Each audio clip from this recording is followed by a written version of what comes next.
పోరాడుటకు మా దేవుడు సమర్థుడు. హల్లెలూయా అని యేసయ్య కొరకు ఎలా బ్రతికారో గమనించండి ప్రియమైన వాళ్ళారా. యేసయ్య కొరకు ఎలా ఆకలి కలిగి జీవించిన ఆ జీవితం మనం వాళ్ళు చూడగలమో గమనించండి ప్రియమైన వాళ్ళారా. కనుక అది ఏదైనా సరే నా యేసయ్య మనకు చాలు. హల్లెలూయా. అప్పుడు ఆయన ఏం చేస్తాడంటే మనల్ని ఏం చేస్తాడు చెప్పండి గట్టిగా, మనం తృప్తిపరుస్తా ఉంటాడు. ఒక్కొక్క విషయంలో ఆయన ఏమంటే ఆ సమయాన్ని, ఏ సమయంలో ఏదైతే నీ వ్యక్తిగత జీవితంలో చేయాలని ఆశపడతా ఉంటాడో ఆ సమయం అన్నీ చేసి నీ జీవితాన్ని తృప్తిపరచునుగాక, తృప్తితో జీవించగలిగేటట్లుగా యేసయ్య కృప చూపునుగాక. హల్లెలూయా. బైబిల్లో ఉంది కదా, ఒక్కడు నన్ను సేవించిన యెడల నేను ఎక్కడ ఉంటుందో ఆడు కూడా అక్కడే ఉంటాడు. ఒకడు నన్ను సేవిస్తే, నా కోసం బ్రతికితే, నా మీద ఆకలి కలిగి జీవిస్తే నేను ఎక్కడైతే ఉంటానో అక్కడ వాడు చాలిక. మనకు చాలు కదా, ఇంకేం కావాలి నీకు? లోకం కావాలా? లోకంలో ఉన్నది కావాలా? వాళ్ళకు ఉన్నది, వీళ్ళకు ఉన్నది, ఇంకొకరికి ఉన్నది నీకు కావాలా? అవి ఎప్పుడైతే నీ మనసులో పెట్టుకుంటావో అప్పుడు దుఃఖం తప్పదు, వేదన తప్పదు, బాధ తప్పదు, కుమిలిపోవడం తప్పదు ప్రియమైన వాళ్ళరా. అవన్నీ తొలగించుకొని నాకు యేసయ్య చాలు. హల్లెలూయా.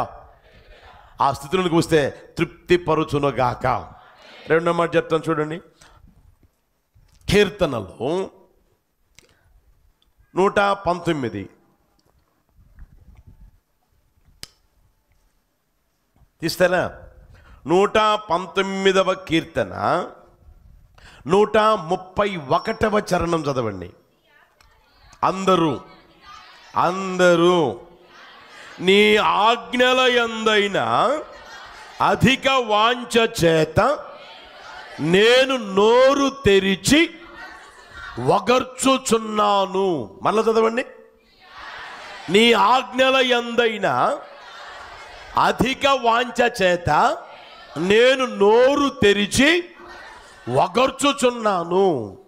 ఇక్కడ మీరు చూడండి ప్రియమైన వాళ్ళరా, దావీదు దేవుని హృదయానుసారుడే, దావీదు దేవుని చిత్తమంతయు నెరవేరుస్తూ ఉన్న వ్యక్తే, దావీదుని దేవుడు ఏర్పరచుకున్న వాడే అయినను దావీదుతో ఏమండి ఆయన మాట్లాడుతూ ఉన్నప్పటికీ ఆయన అంటాడు, నీ ఆజ్ఞల యందైన అధిక వాంఛ చేత నేను నోరు తెరిచి వగరుస్తా ఉన్నానయ్యా. ఏంట్రా నీ ఆకలి, ఏంట్రా అని అంటే ఆయన అంటాడు, నాకు అవసరమైంది దేవుని వాక్యం అండి. హల్లెలూయా. ఆయన ఆజ్ఞలు గల ధర్మశాస్త్రము మీద నాకు ఆకలి ఉందండి. ఆయన వాక్యం వినేదానికి నేను ఆకలితో ఉన్నానండి. ఆయన వాక్యాన్ని చదివేదానికి, ఆ ధర్మశాస్త్రము కొరకు ఆకలి కలిగి జీవిస్తూ ఉన్నానండి అని ఆయన చెప్పడం ఎంత గమనార్హమో ప్రియమైన వాళ్ళరా. మనం గమనించగలిగితే బాగా ఆలోచన చేయని ప్రియమైన వాళ్ళరా, బాగా కష్టపడిన వ్యక్తి, బాగా ఎండలో కష్టపడి పని చేసి బాగా అలసిపోయిన వ్యక్తి అలా మధ్యాహ్నం అక్కడ కూర్చున్నాడు అనుకోండి, వస్తంగా ఏం తాగుతాడు చెప్పండి? ఒక 1/2 లీటరు లేకపోతే లీటరు ముందు నీళ్లు తాగుతాడు. నీళ్లు తాగిన తర్వాత కొంచెం అలసట తీర్చుకొని ఆ తర్వాత ఆవురావురమంటూ భోజనం చేస్తాడు, కడుపు నిండా అన్నం తింటాడు. అర్థమవుతుందా? ఆ విధముగా ఈయన వ్యక్తిగత జీవితం చూడండి. నీ ఆజ్ఞల యందైన అధిక వాంఛ చేత నోరు తెరిచి వగురుస్తా ఉన్నాడు, అంటే కనిపెట్టుకునే ఉన్నాడంట, ఆకలితో చూస్తానే ఉన్నాడంట. దేవుని వాక్యం మీద, దేవుని ఆజ్ఞల కొరకు, దేవుని ఏమన్నా దేవుడిచ్చిన ధర్మశాస్త్రము కొరకు ఆకలి కలిగి ఉన్నాడు. దేవుని వాక్యాన్ని వినాలని, దేవుని వాక్యాన్ని చదవాలని ఎంతగా ఆకలి కలిగి జీవిస్తాను గమనించిన ప్రియమైన వాళ్ళని. మొదటిది యేసయ్య మీద మనకే ఆకలి ఉండగలగాలి, యేసయ్య కొరకు ఆకలి కలిగి ఉండగలగాలి. రెండవదిగా ప్రియమైన వాళ్ళరా, దేవుని వాక్యము కొరకు, దేవుని వాక్యము చదువుటకు నీవు ఆకలి కలిగి జీవించుదువుగాక. హల్లెలూయా. అట్టి కృప ప్రభు నిండుగా మెండుగా దయచేయునుగాక. బైబిల్లో మనం గమనించగలిగితే మొట్టమొదటి అధ్యాయంలోనే మనం చూస్తే ఏమంటే, దుష్టుల ఆలోచన చొప్పున, పాపుల మార్గమున, అపహాసకులు కూర్చున్న చోటున కూర్చుండక బరిగా తిని బారుగా నిద్రపో. అంతేనా? ఏమనుంది? యెహోవా ధర్మశాస్త్రమునందు ఆనందించుచు దివారాత్రములు ధ్యానించువాడు ఎవరంట? ఎప్పుడు చెప్పండి, ఎప్పుడు? దివారాత్రులు, పగలు రాత్రి, పగలు రాత్రి, పగలు రాత్రి. నువ్వు పని చేసుకుంటున్నప్పుడైనా ఏమంటే దేవుని వాక్యాన్ని ధ్యానించవచ్చు, దేవుని వాక్యాన్ని ఏమన్నా ఆలోచించవచ్చు. దేవుడు నాతో ఏం మాట్లాడాడు, నా జీవితం ఎలా నడిపించబడతా ఉంది అనేది ఆలోచన చేయవచ్చు. ఏమంటే ఆకలి అనేది ఉంటే ఏమంటే ఒగరుస్తూ ఉంటావు, దేవుని వాక్యం కొరకు ఏమన్నా ఒగరుస్తూ ఉంటావు. ఆకలి అనేది ఉంటే ప్రియమైన వాడరా, నిశ్చయముగా దేవుని ఆ వాక్యము మీద ఆకలి కలుగు చేయునుగాక. దేవుని వాక్యం చదవాలనే ఆకలి ఒక్కొక్కరిలో కలుగు చేయునుగాక. హల్లెలూయా, హల్లెలూయా. కనుక ప్రియమైన వాళ్ళరా, నీ వ్యక్తిగత జీవితం ఆలోచన చేయగలిగితే ఏమంటే దివారాత్రం, ఒక రోజు కాదు, 2 రోజులు కాదు, 3 రోజులు కాదు, మనం దైనందిన జీవితంలో యేసు ప్రభువును నమ్మి ఏమన్నా నడిపించబడుతున్న ఆ రోజు నుంచి మన జీవితంలో ఉండవలసిన ఆకలి తెలిసిన వాక్యం, వాక్యం, వాక్యం, వాక్యం. హల్లెలూయా, హల్లెలూయా. చూడండి, పుట్టిన తర్వాత వాడు ఆకలి లేకుండా ఉంటాడా? చెప్పరామండి. పిల్లోడు అనుకోండి, చెప్పేదానికి మాట రాకపోయినా ఏడుస్తూ ఉంటాడు. ఎందుకు ఏడుస్తాడు? తల్లి గమనిస్తుంది, గమనించి పాలు పీకి పెడుతుంది, పాలు పెడుతుంది. కొంచెం ఏమండి వయసు వచ్చిన తర్వాత సమయానికే అన్నం రెడీ చేసి పెడుతుంది. వాడు నిద్రపోతా ఉన్నాడు అనుకోండి, వాడు లేచులోపే మనల్ని ఏం చేసి పెడుతుంది? సిద్ధపరిచి పెడతానే ఉంటుంది, తిండి సిద్ధపరిచి పెడతానే ఉంటుంది. ప్రియమైన వాళ్ళరా, అర్థమవుతుందా? కనుక నీ వ్యక్తిగత జీవితంలో నువ్వు ఎంతగైతే దేవుని వాక్యము వినాలనే ఆకలి నీకుంటుందో, దేవుని వాక్యం చదవాలనే ఆకలి నీకుంటుందో, నిశ్చయముగా నా దేవుడు నిన్ను తృప్తిపరచునుగాక. హల్లెలూయా, హల్లెలూయా. అందుకని ఆయన అంటాడు, దివారాత్రము ధ్యానించువాడు ఎవరంట?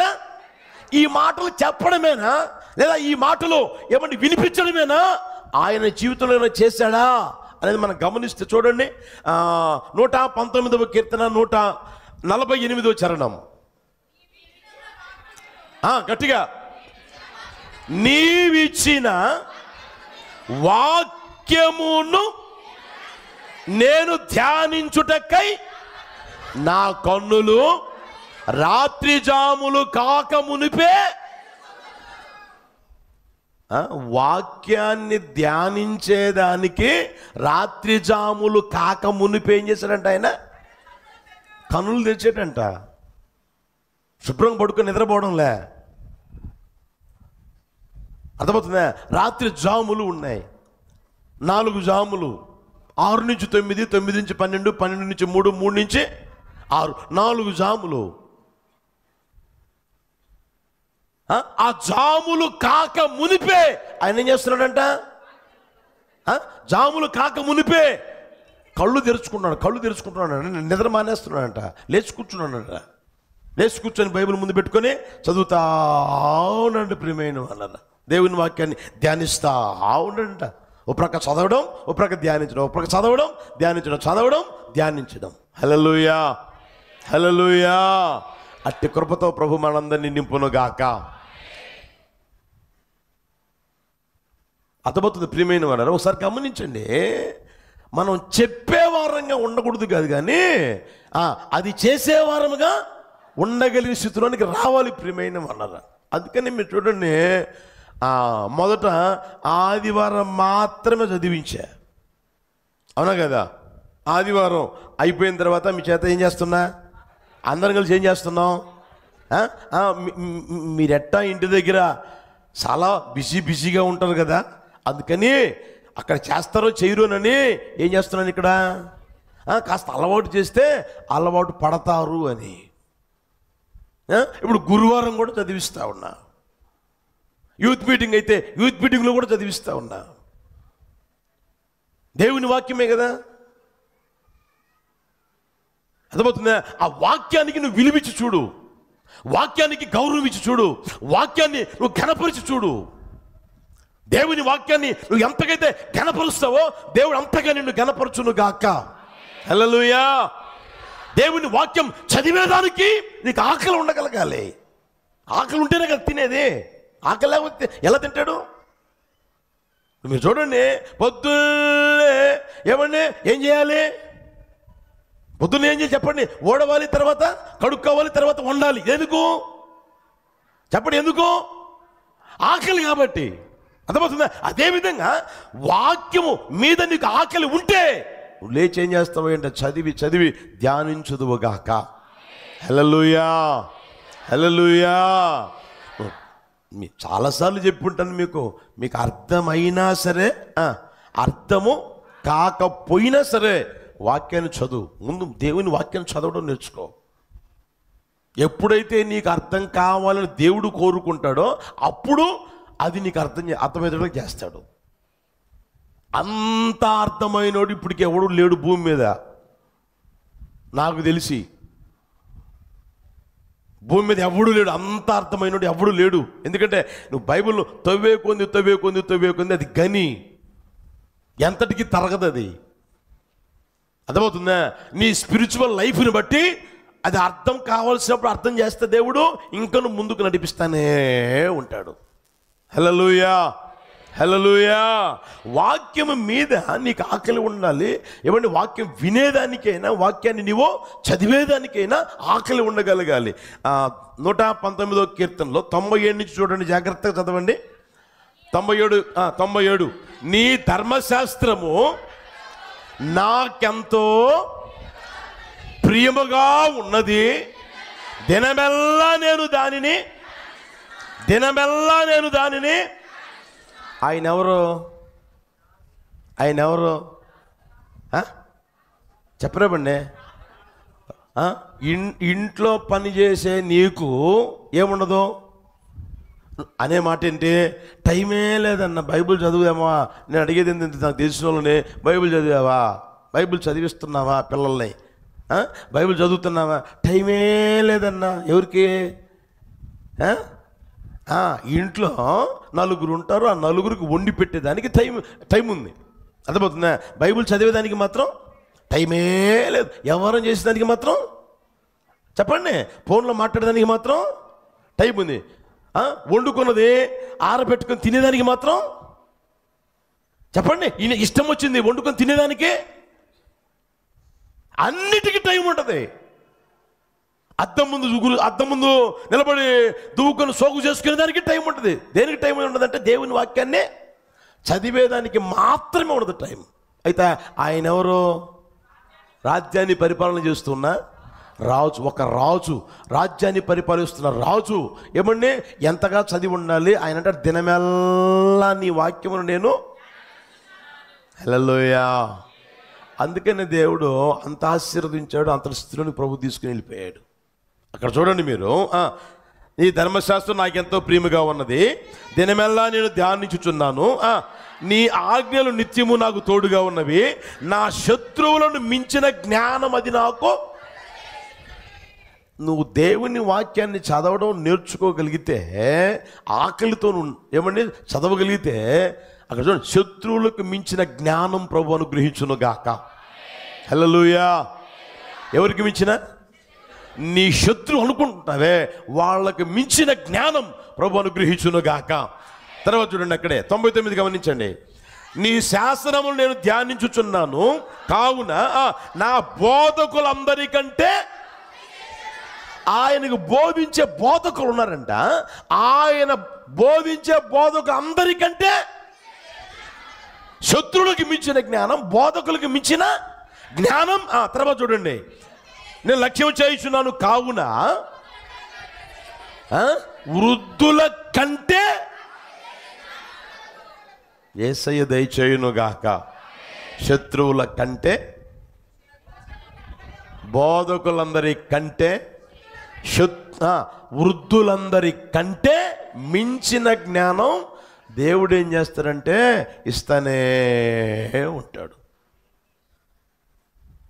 అందుకే యూత్ మీటింగ్లో నేను చెప్పే మాట అయినా, మీకు చెప్పే మాట అయినా, పిల్లలకి చెప్పే మాట అయినా, నీ ఇంటికి వచ్చినప్పుడు అడిగేదైనా, పిల్లలు కనిపించారనుకో, బైబిల్ చదివావా? ఈరోజు బైబిల్ చదివావా? ఏం నాకేం పని బాట లేకనా? నాకేం తిన్నది అరక్కనా? లేకపోతే వండి పెట్టేవాళ్ళు లేకనా? అర్థమవుతుందా ప్రియమైన వాళ్ళరా? నా దేవుడు విశేషమైన జ్ఞానంతో నింపునుగాక, వృద్ధుల కంటే మంచి జ్ఞానంతో నింపునుగాక, శత్రువులకు మించిన జ్ఞానం దయచేయునుగాక. ఎప్పుడంటే దేవుని వాక్యాన్ని నీవు ధ్యానించాలి, దేవుని వాక్యాన్ని నువ్వు చదవాలి, దేవుని వాక్యాన్ని చదవాలి, దేవుని వాక్యాన్ని ధ్యానించాలి. ఎప్పుడు ధ్యానిస్తావో, ఎప్పుడు నువ్వు చదువుతావు అంటే దాని కొరకు నీకే ఉండాలి, ఆకలి ఉండాలి. ఎంతగా అయితే ఆకలి ఉంటుందో అంతగా నువ్వు చదువుతానే ఉంటావు ప్రియమైన వాళ్ళారా. కడుపుకు మాత్రం పూట పూట తింటానే ఉన్నావు. ఎందుకో ఈ ఆకలి తెలుస్తుంది మనకి, ఆకలి మాత్రం తెలియడంలే. అర్థమవుతుందా? కనీసం రోజుకి ఒక అధ్యాయం చదివినా కూడా మీరు ఆలోచన చేయండి. ఉదయం ఒక అధ్యాయం, సాయంత్రం ఒక అధ్యాయం చదివినా కూడా బైబిల్ అయిపోతుంది సంవత్సరానికి. అర్థమవుతుందా? నా దేవుడి కృప దయచేయునుగాక. హల్లెలూయా. మనం అందరం ప్రియమైన వాళ్ళరా దేవుని వాక్యము మీద ఆకలి కలిగి ఉండాలి. దేవుని వాక్యం వినేదానికి, దేవుని వాక్యం చదివేదానికి. ఇప్పుడు చదువు రాదు అంటా ఉన్నారు. చదువు రాకపోతే తినడం లేదా? చదువు రావట్లేదు తినడం మానుకున్నావా? మానే ఒకసారి చూస్తా. చదువు రాకపోతే ఏమైంది? క్యాసెట్లు వచ్చినాయి, సీడీలు వచ్చినాయి కదా, పెట్టుకొని వింటా ఉండొచ్చు కదా, ఒంటరిగా ఉన్నప్పుడు వింటా ఉండొచ్చు కదా. చదువు రాకపోతే ఏమైంది? చదవలేకపోతే ఏమైంది? వృద్ధాప్యం వచ్చిందనుకోండి, అన్నా ఇప్పుడు కళ్ళు కనిపించట్లేదన్నా అని అన్నా సరే ఏమండి పెట్టుకోవట్లేదా? సెల్ ఫోన్ చూడట్లేదా? మాట్లాడట్లేదా? సెల్ ఫోన్లో నెంబర్ నొక్కడం లేదా? అదే సెల్ ఫోన్లో వాక్యం పెట్టుకోవచ్చు కదా, పెట్టుకొని వినొచ్చు కదా, చదవచ్చు కదా. విన్నది మళ్ళా ఏమండి మొన్న ఎక్కడో చూసా, ఓ తల్లి కళ్ళు లేవు, పుట్టుకతోనే కళ్ళు లేవు, వచ్చి ఉంటుంది ఇప్పుడు ఆరాధనకి. అర్థమైందే? ఆ తల్లి యోహాను సువార్తమానం మొత్తం చదివేస్తుంది. నేను చదవమని అదే చదువుతుంది, కళ్ళు లేవు. వాళ్ళకి లిపి ఉంది కదా, అది నేర్చుకొని ఏమండి చెయ్యటి పెడుతుంది, ఇట్లా అంటాం చదివేస్తానే ఉంది. అర్థమవుతుందా? క్రొత్త నిబంధన మొత్తం చదివిందంట తల్లి. మొన్న పోయినప్పుడు కూడా అడిగా, ఏం చదువుతున్నా ఇప్పుడు? అయ్యా ఆర్డర్ పెట్టానయ్యా, ఇంకా రాలేదయ్యా, వేరే పుస్తకాలు చదువుదాం అనుకుంటే, అందుకని మళ్ళీ అయ్యే చదువుతా ఉన్నానయ్యా. మంచిది, చదివింది చదువు, తప్పేముంది? ఆ తల్లికి ఉన్న ఏది కళ్ళు లేవే, ఆమెకున్న ఆకలి. మరి ఈ రోజున కళ్ళు ఉన్నాయి, చేతులు ఉన్నాయి, అన్ని అవయవాలు పనిచేస్తూనే ఉన్నాయి. ఉందా? నా యేసయ్య దయచేయునుగాక. హల్లెలూయా. మనకు ఏ ఆకలి ఉండాలి ఇప్పుడు చెప్పండి గట్టిగా? దేవుని వాక్యం వినాలనే ఆకలి ఒక ప్రక్క అయితే, దేవుని వాక్యం చదవాలని ఒక ఆకలి ఓ ప్రక్క నీకుండునుగాక. హల్లెలూయా. అంటే కృప ప్రభు అనుగ్రహించునుగాక. ద్వితీయోపదేశకాండం 8వ అధ్యాయం 3వ వచనం ఇందాక చదివారు కదా. ద్వితీయోపదేశకాండం 8వ అధ్యాయం 3వ వచనం త్వరగా. ఆహారం వలనే గాక యెహోవా సెలవిచ్చిన ప్రతి మాట వలన నరులు ఏమవుతారంట? దేవుని వాక్యం ఏం చేస్తుందంట? చెప్పండి గట్టిగా. దేవుని వాక్యం జ్ఞానం తెచ్చడమే కాదు, దేవుని వాక్యం ఏం చేస్తుంది? నేను బ్రతికిస్తుంది. ఇంకా మనం చదివితే, ఇదే నా బాధలో నాకు, గట్టిగా చెప్పండి, నెమ్మది కలుగ నీ వాక్యము నా పాదములకు, నా త్రోవకు. అర్థమే కాట్లే. ఏం చేయాలో చెప్పండి, ఏం చేయాలో అర్థమే కాట్లే. బైబిల్ చదువు, అర్థమవుతుంది. త్రోవకి చెప్పండి, నీ మార్గానికి, నీ త్రోవకి ఏమవుతుంది? వెళ్ళు. బైబిల్ చదువు, బైబిల్ చదువు. ప్రతిదానికి నా యేసయ్య నీకు సమాధానం ఇచ్చునుగాక. దేవుని వాక్యం నీకు సమాధానం దయచేయునుగాక. హల్లెలూయా. 119:50 చూడండి. 119:50. నీ వాక్యము నన్ను బ్రతికించి ఉన్నది, నా బాధలో ఇదే నాకు. నీ వాక్యము నన్ను బ్రతికిస్తా ఉంది. హల్లెలూయా. ఎంతగా అయితే ఆకలి ఉంటుందో అంతగా ఏం చేస్తామంటే చదువుతాం ప్రియమైన వారా, ఆ విన్న వాక్యాన్ని మనం ధ్యానం చేస్తూ ఉంటాం. అంత మాత్రమే కాకుండా మనం భక్తుల జీవితాన్ని గమనిస్తే ఇర్మియా అంటాడు, ఏమని తెలిసిన, నీ మాటలు నాకు దొరకగా నేను వాటిని ఏం చేశాడంట, భుజించి తిని. నీ మాటలు నాకు దొరకగా. దేవుని మాటలు దొరకని కాలం ఒకటి రాబోతుంది, గుర్తుపెట్టుకోండి. దేవుని మాటలు దొరకని కాలం ఒకటి రాబోతుంది. బైబిల్లో ఉంది కదా, దేవుని మాటలు దొరకని కరువు ఒకటి వస్తుందంట. దేవుని మాటలే అప్పుడు దొరకవు. ఎంత వినాలన్నా కూడా ఎక్కడ నీకు దొరకవు, అర్థమవుతుందా? అందుకనే దేవుని మాటలు దొరికినప్పుడు నువ్వేం చేయాలి అంటే వాటిని గట్టిగా చెప్పండి, భుజించాలంట. దేవుని వాక్యాన్ని భుజించాలంట. ఆకలి నీకు ఉండాలి ప్రియమైన వాళ్ళరా. నా ప్రభువు కృప దయచేయునుగాక. హల్లెలూయా. ద్వితీయోపదేశకాండం 17వ అధ్యాయం 18వ వచనం చూడండి. ద్వితీయోపదేశకాండం 17వ అధ్యాయం 18వ వచనం. అతడు రాజ్య సింహాసనమందు ఆసీనుడైన తరువాత లేవీయులైన యాజకులు స్వాధీనములో ఉన్న గ్రంథమును చూచి ఆ ధర్మశాస్త్రమునకు ఒక ప్రతిని తన కొరకు వ్రాసుకొనవలెను. నేను చెప్తాను, గమనించండి. ఆ రోజుల్లో యాజకుల దగ్గర మాత్రమే ఉండేది బైబిలు, ధర్మశాస్త్రం ఉండేది. రాజ్యాన్ని పరిపాలించేదానికి రాజుగా మార్చబడిన తరువాత ఆ రాజు ఏం చెయ్యాలి అంటే, యాజకులైన లేవీయుల దగ్గర ఉన్న ఆ ధర్మశాస్త్రాన్ని తీసుకొని తన కోసం ఒక ప్రతిని రాయించుకోవాలంట, తన కోసం రాపించుకోవాలంట. రాజ్యాన్ని పరిపాలన చేస్తున్న రాజు. ఎందుకు అని అంటే అక్కడ చూడండి, అది అతని యొద్ద ఉండవలెను, తన రాజ్యమందు తానును తన కుమారులను ఇశ్రాయేలీల మధ్యను దీర్ఘాయుష్మంతులై తాను సహోదరుల మీద గర్వించి ఈ ధర్మమును విడిచిపెట్టి కుడికి గాని ఎడముకు గాని తాను తొలగక ఉండున్నట్లు తన దేవుడైన యెహోవాకు భయపడి ఈ ధర్మశాస్త్ర వాక్యములన్నిటిని, ఈ కట్టడలన్నిటిని అనుసరించి నడవ నేర్చుకొనుటకు అతడు తాను బ్రతుకు దినములన్నిటను ఆ గ్రంథమును ఏం చేయాలంట. రాజ్యాన్ని పరిపాలించే రాజు ప్రియమైన వాళ్ళరా తన కోసం ఒక పత్రిని రాయించుకొని తన దగ్గర ఉంచుకొని, ఆ మాట చూడండి, జీవిత తాను బ్రతుకు దినములన్నిటను అంట, దినములన్నిటను ఆ గ్రంథమును చదువుతూ ఉండాలంట.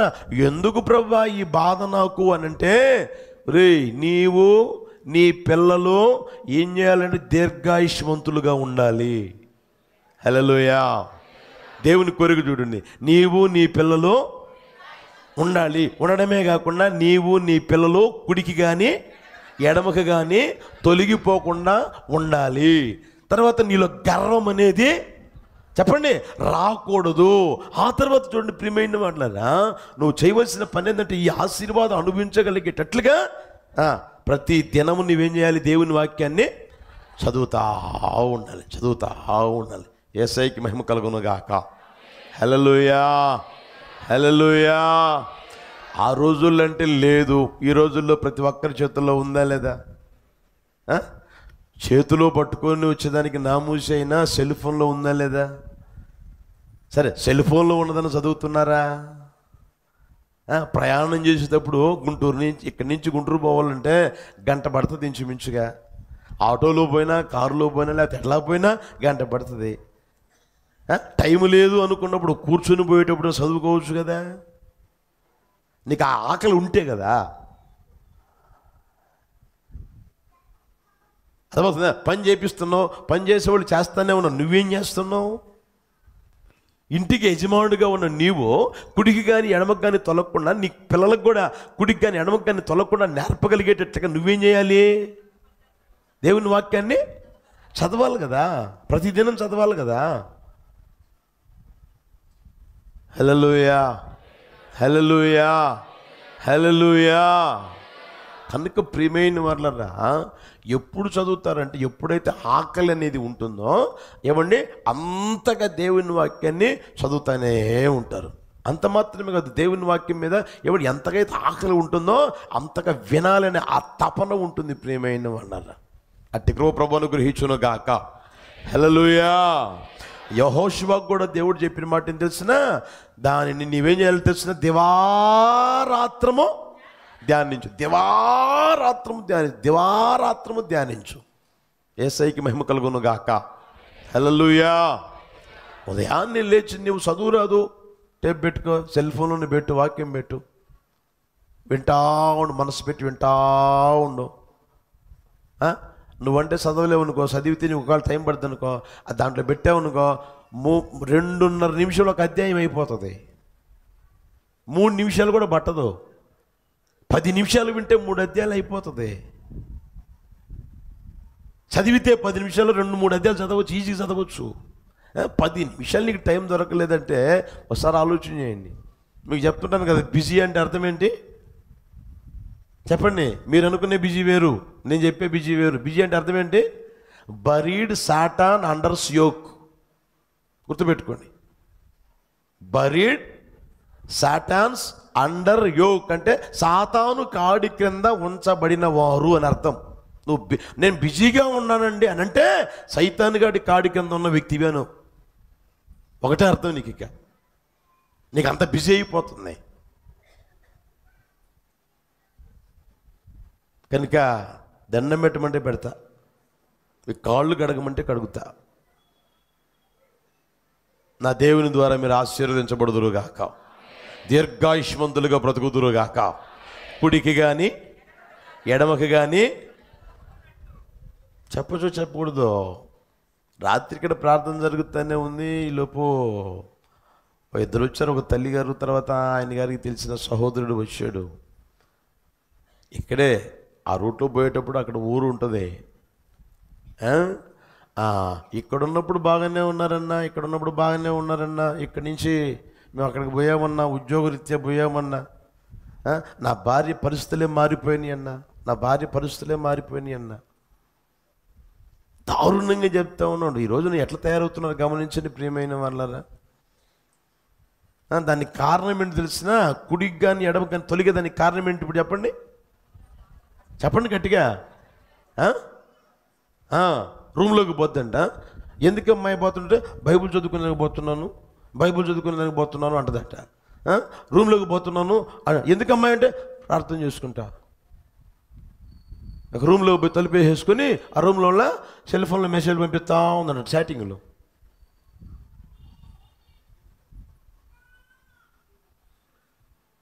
అర్థమవుతుందా? జాగ్రత్త ప్రియమైన వాళ్ళన. కుడికి కానీ ఎడమకి కానీ తొలగకుండా ఉండగలిగేటట్లుగా చేయగలిగింది ఏదంటే దేవుని, చెప్పండి గట్టిగా, దేవుని వాక్యం. నా దేవుడు ఆశతో నింపి నడుపును గాక, ఆకలి దయచేయును గాక. ఒక మాట నాకు తగిలింది చూడండి, యెషయా పుస్తకం 33:18 గమనించండి. యెషయా పుస్తకం 33:18 చూడండి.